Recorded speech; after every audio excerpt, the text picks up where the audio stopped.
किसी मुल्क पर एक बादशाह हुकूमत करता था। वो अपनी रियाया में हर दिल अजीज़ था। उसके मुल्क का हर खासो आम उससे खुश था। उसका वज़ीर भी अच्छा था। बादशाह रोज़ सुबह अल्लाह का नाम लेकर उठता और अपनी आवाम की भलाई के कामों में लग जाता। ज़िंदगी यूं ही गुजर रही थी कि किसी दुश्मन मुल्क ने हमला कर दिया। बदकिस्मती से बादशाह को शिकस्त का सामना करना पड़ा और बादशाह को कैद में डाल दिया गया। आहिस्ता आहिस्ता हालात फिर से मामूल पर आने लगे। आने वाला नया बादशाह भी रियाया का दिल जीतने में लग गया। जिंदगी फिर से रवां दवां हो गई। मगर यहाँ कैदी बादशाह अपने शबो रोज़ ये सोचने में लगाने लगा कि आखिर उससे कहाँ ऐसी गलती या गुनाह हुआ है जिसकी सज़ा मिल रही है।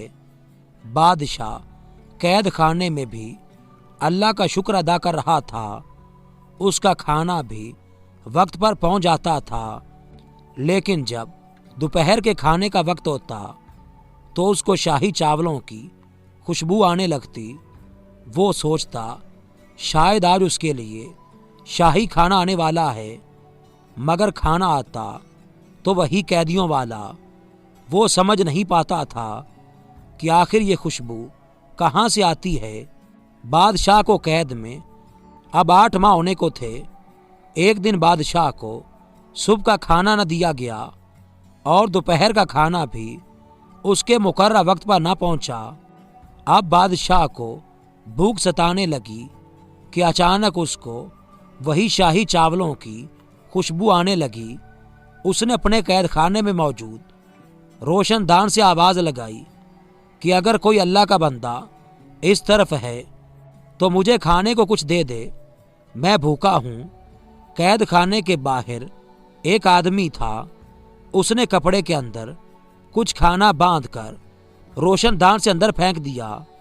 जब बादशाह ने कपड़ा खोला तो उसको ताज्जुब हुआ कि ये तो वही शाही चावल हैं जिनकी खुशबू रोज़ उसको आती थी। बादशाह ने फौरन पूछा कि आप कौन हैं? दीवार के उस पार से आवाज़ आई कि मैं एक फ़कीर हूँ और रोज़ भीख मांगने के लिए यहीं बैठता हूँ।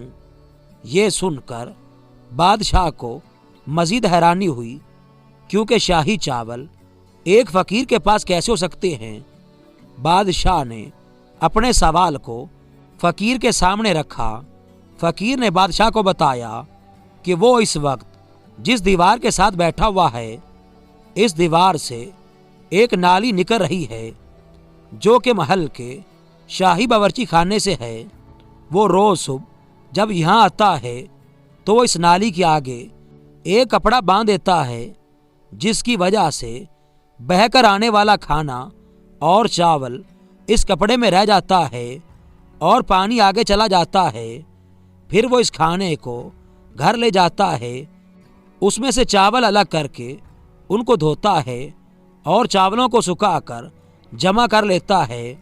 और इसी तरह से उसने काफ़ी चावल जमा कर रखे हैं। मगर अब वो ये खाना और जमा नहीं कर पा रहा, क्योंकि ये खाना तो उसने पहले हुक्मरान की हुकूमत में जमा किया था। उस फ़कीर ने निहायत अफसोस के साथ बताया कि शायद आपका बादशाह अपने मुलाजमीन को खाना फेंकने नहीं देता होगा। ये सुनते ही बादशाह समझ गया कि आखिर उसको किस गुनाह की सज़ा मिली है। फ़कीर जब अपनी बात कह चुका तो उसने बादशाह से पूछा कि वो कौन है और कैद खाने में क्यों है। बादशाह ने अश्कबार होकर उसका जवाब दिया कि वो एक बदनसीब बादशाह था और वो इस वक्त अपने अल्लाह की नेमत को ज़ाया करने की सज़ा काट रहा है। अल्लाह की नेमत सिर्फ अनाज ही नहीं है, बल्कि हर वो हलाल चीज़ है जिसके इस्तेमाल से हमें सुकून फराम होता है। हवा, पानी, मकान, कपड़ा, पेट्रोल, गैस और बिजली, ये सब हमारे लिए अल्लाह की नेमतें हैं। जो चीज़ आपके काबिल इस्तेमाल ना हो, आप उसको अपने किसी ज़रूरतमंद भाई बहन को दे दें।